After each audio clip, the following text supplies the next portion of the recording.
আমরা সবাই চাই আমাদের জীবনে লিডার হতে। লিডাররা রিডার হয়, because the more you read the more you lead কথাতেই আছে। সো লিডারশিপ কোয়ালিটিকে কিভাবে আপনি আপগ্রেড করবেন তার উপরে একটা ছোট্ট উদাহরণ, লার্ন ফ্রম নেচার।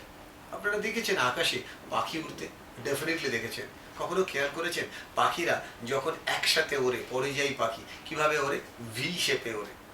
আমি জানি না আপনার বাড়ি কোথায় বা কোন এরিয়ায় আপনি থাকেন, কিন্তু একটু অবজার্ভ করবেন বিকালের দিকে অথবা আর্লি মর্নিংয়ের দিকে পাখিরা একটা স্পেসিফিক রুট দিয়ে যায়, স্পেসিফিক রুট দিয়ে ফেরে এবং একটা স্পেসিফিক ডাইরেকশন নিয়ে, মানে একটা ভি শেপ। কোনো সময় ভেবেছেন এই ভিটা কেন? এই ভিটার মেইন কারণ কি জানেন?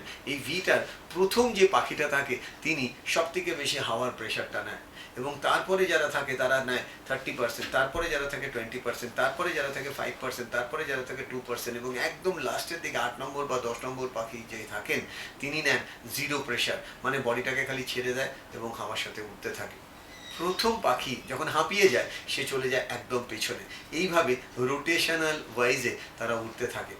তার মানে নেচার যদি এটা শেখাতে পারে পাখিদের, তাহলে আমরা কেন শিখবো না? তার মানে আপনি যদি একটা অর্গানাইজেশন চালাতে চান, আপনি যদি একটা নেটওয়ার্ক চালাতে চান, আপনি যদি একটা ইন্ডিয়ান টিমের খেলাধুলার ক্ষেত্রে টিমকে বেস্ট রোল প্লে করতে চান, অবশ্যই মনে রাখবেন একসাথে থাকতে হবে। আর একসাথে থাকলে যে কোনো কেউ জিততে পারে। আর সেই জন্যই আপনারা নিশ্চয়ই শুনে থাকবেন বাবার সেই ছোট্ট গল্প, ছোটবেলায় আমাদের সবার শোনা। বাবা মৃত্যুশয্যায় 5 ছেলেকে 5টা লাঠি দিয়ে বলেছিল, এই 5টা লাঠি ভাঙো দেখি।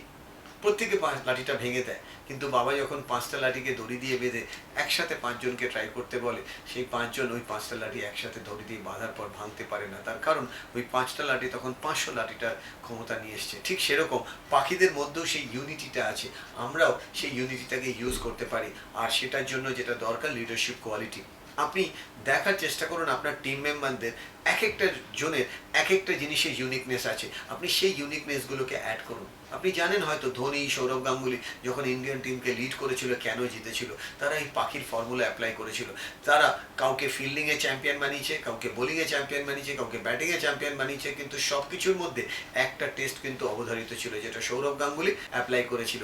সেটা কি জানেন? ফিটনেস। যে তুমি ফিট থাকো তারপর টিমে আসবে। তুমি কত ভালো ব্যাট করো ইম্পর্টেন্ট নয়, তার কারণ ফিটনেস থাকলে ফিল্ডিংয়ে তুমি প্রত্যেকবার রান সেভ করবে।